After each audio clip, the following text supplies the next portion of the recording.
If the truth be told, and we were being totally honest, most of us don't like waiting. Particularly if we're waiting for something to change or something to get better. Waiting can be a very frustrating experience. But the worst kind of waiting of all is waiting on God. When God forces you to wait for things to get better in your life,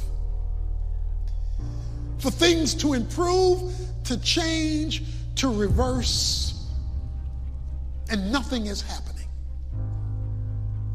And yet, over and over and over and over and over again in the Bible, we're told to wait on the Lord. The most difficult place for you to be in life is in God's waiting room. In God's waiting room. Some of you are in God's waiting room right now. What is God's waiting room? When you're in a hurry for something to happen and God isn't. That's God's waiting room. Some of you are in a hurry to graduate. Some of you are in a hurry to get married. Some of you are in a hurry to start a family. Some of you are in a hurry to launch a new business, to close a big deal. Some of you are in a hurry for a big goal, a big dream, a big accomplishment. Some of you are in a hurry for all kinds of different things, and God isn't. We as human beings hate to wait, and we especially struggle with waiting on God. Have you ever been in a hurry when God wasn't? And you're, God, I know you're going to come through, and I'm praying this really godly prayer. I know it's your will, so where are you? Why aren't you coming through? And you're in the waiting room of life. And we get so impatient. We want to hurry God up, and we want things right now. And some of you have been waiting for God to come through, and you're about to give up, and you're getting discouraged. And you realize that God's standard time is not always running on my time. And it's in the waiting rooms of life we learn to trust God the most. In those difficult waiting rooms of life, that's where God grows us and builds our character the most. Through the pain of waiting, we learn to trust God. And without faith, it's impossible to please God. That's when He builds our character. You see, while you're working on your project, your goal, your dream, your vision, God's working on you. And God's much more interested in you than in what you're trying to accomplish. Because you're not taking your accomplishments to heaven, but you are taking your character. And sometimes God says, yeah, I intend to give you what I've promised you. I intend to answer that prayer. I intend to fulfill the vision, but you're not ready yet. I want you to grow, and when you're ready, then it's going to happen. A lot of times we think we're waiting on God for something to happen, like a prayer to be answered. God says, you're not waiting on me. I'm waiting on you. I'm trying to prepare you. I'm testing your faith. Will you trust me? But I'm also trying to grow you up, because the blessing I want to give you is so much bigger than you can handle right now. You're not ready for it. You can't handle it yet. Another thing you have to learn in life is that a delay is not a denial. There's a big difference between no and not yet. Now, immature children don't know the difference. You tell a kid, not yet, they start crying and having a hissy fit because they think it means no. They don't understand a delay is not a denial. God is saying, I intend to do these things in your life that I've given you the vision, the dream to do, but you're just not ready yet. And at the right time, I will answer your prayer. God's often waiting on us. Now, why is this important? Because when you're in God's waiting room, you fall temptation to all kinds of negative emotions. You start worrying, you start stressing out, you get anxious, you get irritable, you get spiritual ADD, you can get envious, you can get jealous. You go, hey, he got a promotion, I didn't get the promotion. She's having a baby, well, I'm not having a baby. She got engaged, I didn't get engaged. He's starting a new business, it's taken off, what about mine? And all these kind of negative emotions can come into your life. And then you get frustrated, and then you start having a pity party. So what does God want you to do when you're in the waiting room of life? And because you're going to go through it many, many times. God is not a vending machine where you put in the prayer and then you pull the thing and you instantly get it. There's always a delay. The delays are by design. The delays are by design to teach you to trust him and to grow up in your character. Hey, a delay is not a denial. There's a big difference between no and not yet. For those of you who are parents, you understand this. There's a big difference between telling your kids no and not yet. It's just not time yet. And a delay is not a denial. We see it all through scriptures. God told Noah to build a boat that would save his family from a great flood, but it didn't rain for 120 years. God told Abraham he'd be the father of a great nation, but he didn't have his first child until he was 99 years old. God told Moses that he would lead the people out of slavery from Egypt they'd been in for over 450 years. But then God sends Moses out into the desert for 40 years to wait. God gives Joseph this great dream that he'll save his family and his people from famine, and he'll be a great leader. But then Joseph gets sold into slavery. He gets falsely accused and imprisoned, and he's waiting there in prison until finally God takes him from prison and positions him as second in command in all of Egypt. And the promise comes true. King David, God had King David anointed as king, but he didn't really get to be king until years later. Even Jesus Christ spent his first 30 years waiting in a carpentry shop before he started his earthly ministry. See, a delay is not a denial. When God delays, sometimes we feel forgotten. Psalm 13:1 says, "How long, O Lord, will you forget me? Forever?" You come to a point sometimes of believing that God has forgotten you. Don't worry. It's a common experience. We all go through it one time or another, feeling that God isn't there, or at the very least, he's forgotten us. Perhaps our problems aren't important to him, we imagine. The psalmist encounters those very doubts in Psalm chapter 10 and verse 1. Here's what he says there. "Why do you stand afar off, O Lord? Why do you hide in times of trouble?" What you believe is that he has given up on you. You may even be feeling that way right now. If so, please allow me to remind you that what you're contemplating is a simple impossibility. God never gives up on you. He never ceases to care about you, and he will not abandon his work on you, of which your trial is a part. He even says that your name is written on the palms of his hands. Your very name is tattooed on the palms of God's hands. It is engraved there. It cannot be removed. And such is God's concern for you. He cannot forget you. No matter what storm you're weathering now, you have never left God's mind or his heart. Yes, sometimes when God delays, we feel forgotten. But God never delays without a purpose. He knows you. He knows your heart. He knows everything you're asking him for.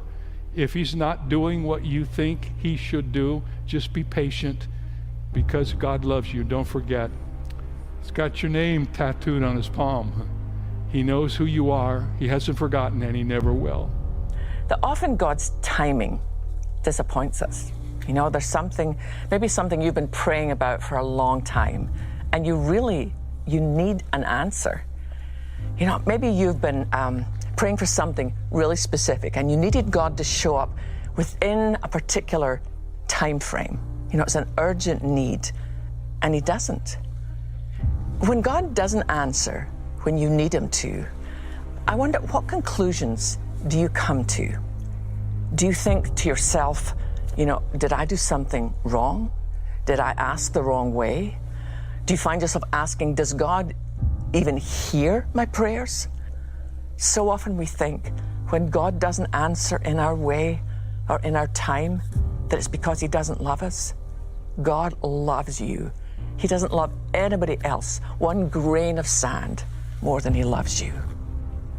You know, in those darkest moments of life, I want you to hear Jesus looking right through your fear and saying to you, trust me, I am right here. Some of us feel stuck Some of us feel frustrated and stressed out, anxiety-ridden in this season. Some of us feel heavy. That's a weight. There's no one like our God. No one's like our God. He's bigger than big. He's larger than large. He's greater than just this life. Like, he's God. There's no one like him. I can trust in that. You can trust is to put your weight on. I can put my weight on that. And listen, for some of us that don't like to wait, you can put your weight on him. You can put it on him because he's trustworthy, because he's strong, because he's God.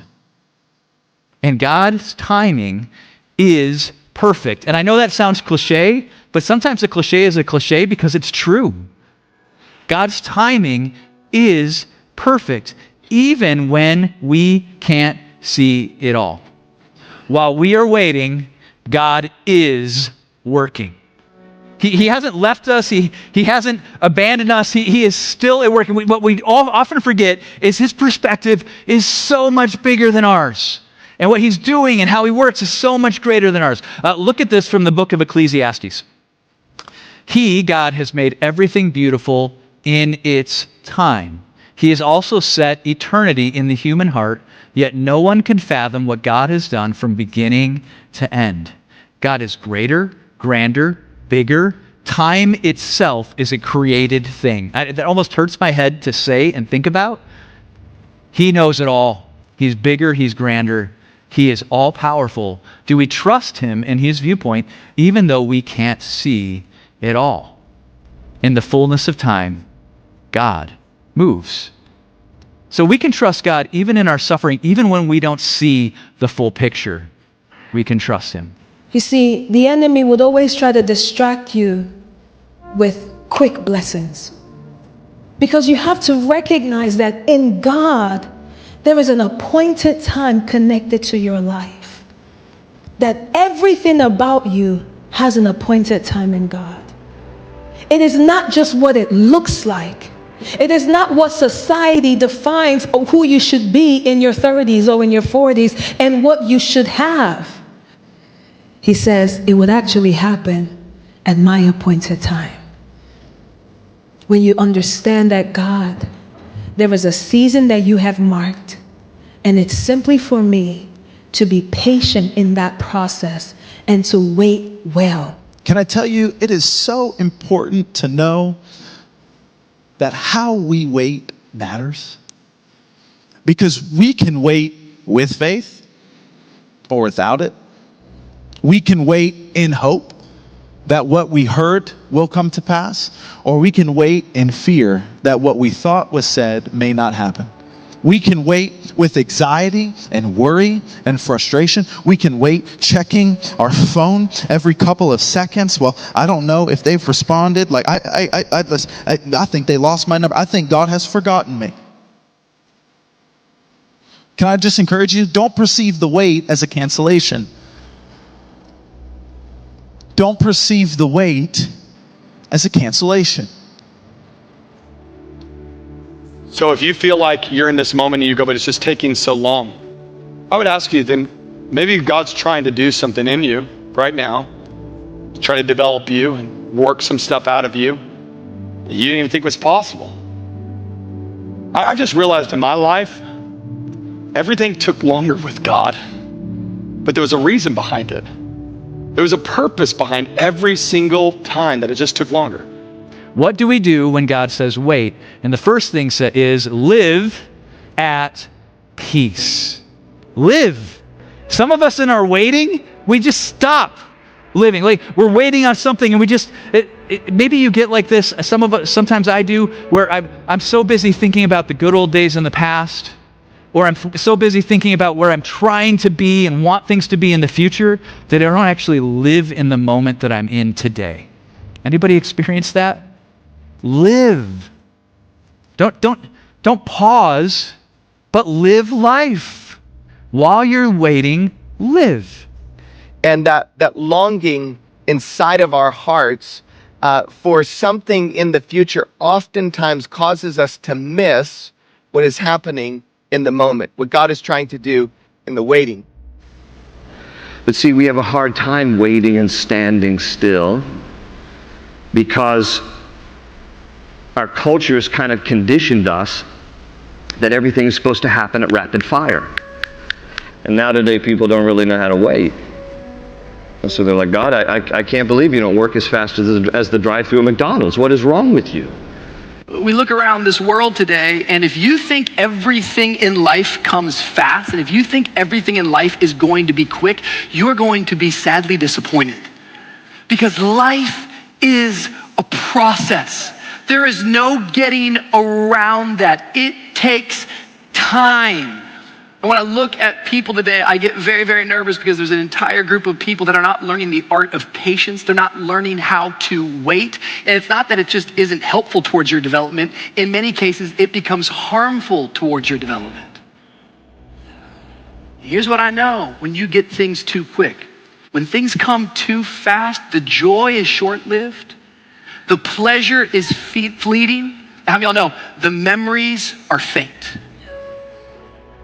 Life takes time. Life is a process. And if you're going to develop into the man of God that he's called you to be or the woman of God that he's called you to be, you're going to have to learn how to embrace the wait. You got to actually embrace this thing called waiting because something is happening while you're waiting. You're actually living in between the wait. You are actually developing and maturing and growing. God is doing something whether you can see it or not. The time, it might be taking more time than you want it to take. It's because it's good. It's because it's great. It's because God has something planned for you.